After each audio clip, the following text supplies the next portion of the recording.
किराएदार बेटा। उठ जा नालायक, सुबह के 8 बजने को है। तुझे एग्जाम नहीं देना क्या? थोड़ी देर और सोने दीजिए ना पापा। तू उठता या फिर मैं तेरे ऊपर पानी फेंकूं? रोज गधों की तरह सोता रहता है, पेपर की कोई टेंशन ही नहीं है। और एक हमारा समय था जब हम पेपर में फेल होने के डर से रात भर पढ़ा करते थे, सो ही नहीं पाते थे। तो क्या आप उसका बदला मुझसे लेंगे?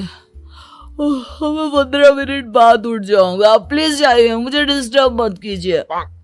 इतना कहकर रौनक रजाई ढककर फिर से सो जाता है। तू ऐसा नहीं मानेगा, रुक मैं अभी पानी लेकर आता हूं। बस फिर क्या था, इतना कहकर वो भागते हुए बाथरूम में जाते हैं और पानी की एक बड़ी सी बाल्टी लाकर रौनक के ऊपर फेंक देते हैं। पानी पड़ते ही रौनक झट से उठ जाता है।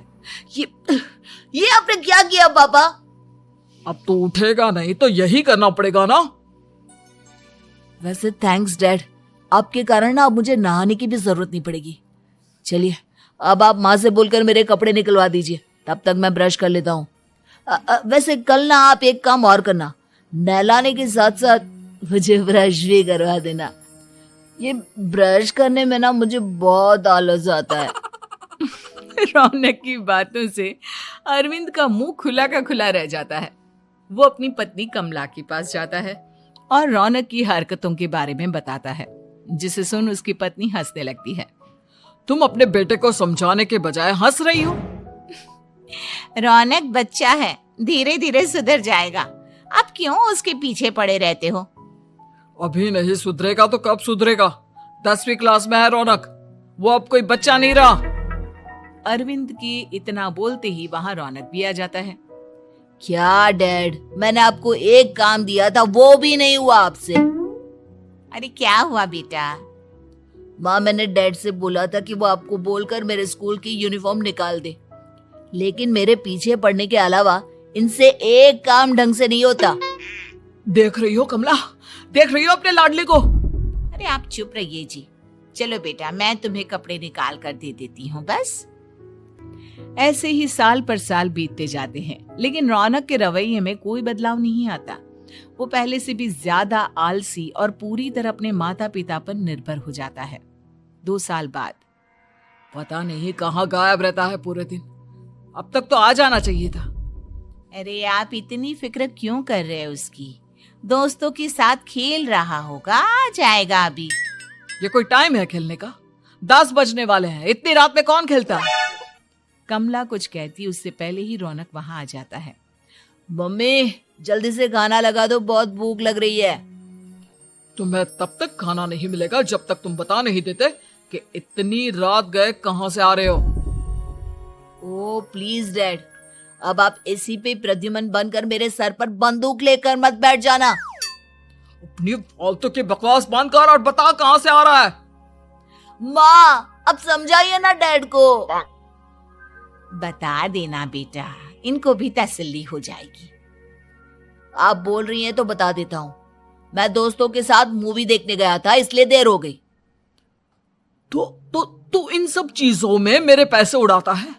कभी 1 रुपया कमाने के बारे में सोचा है तूने? जब देखो हवा की तरह पैसे उड़ाता रहता है। माँ अब आप इन्हें चुप करा दीजिए, वरना ना मुझे गुस्सा आ जाएगा। अच्छा क्या कर लेगा? बता ना क्या कर लेगा तू? वैसे बात तो ठीक ही है, मैं कर ही क्या सकता हूँ। पैसे तो फिर भी मैं आपसे ही मांगूंगा ना। चलिए अब ये सब बात छोड़िए और मम्मी मेरे लिए खाना लगा दीजिए। अभी लगा देती हूँ बेटा। मैं बता रहा हूँ कमला, एक दिन ये ऐसे ही बिगड़ जाएगा। ओफो, आप क्यों इतना पीछे पड़े रहते हो मेरे बच्चे के?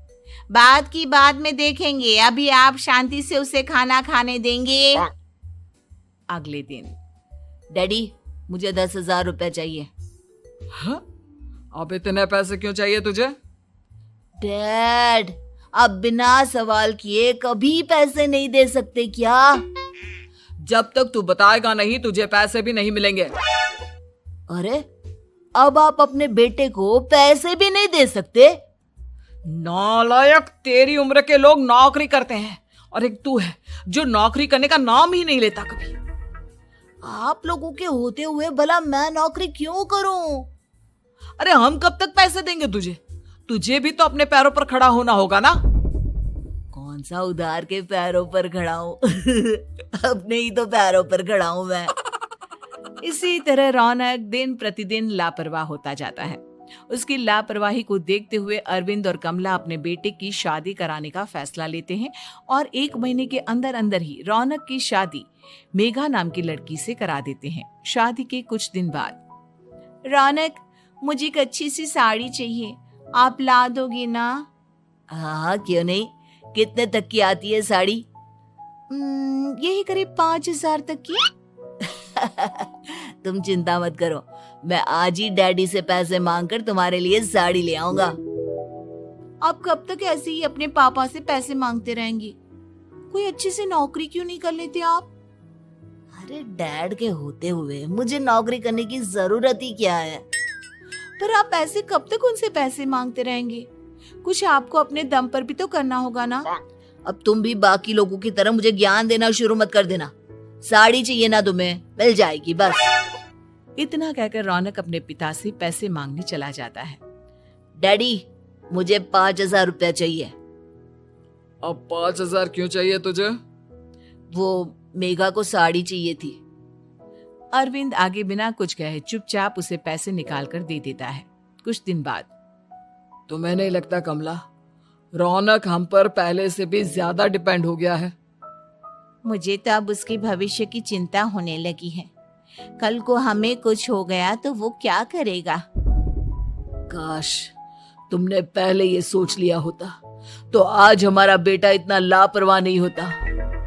तब मुझे कहाँ पता था कि मेरा लाड प्यार उसे इतना बिगाड़ देगा कि वो इस हद तक लापरवाह बन जाएगा। कोई बात नहीं,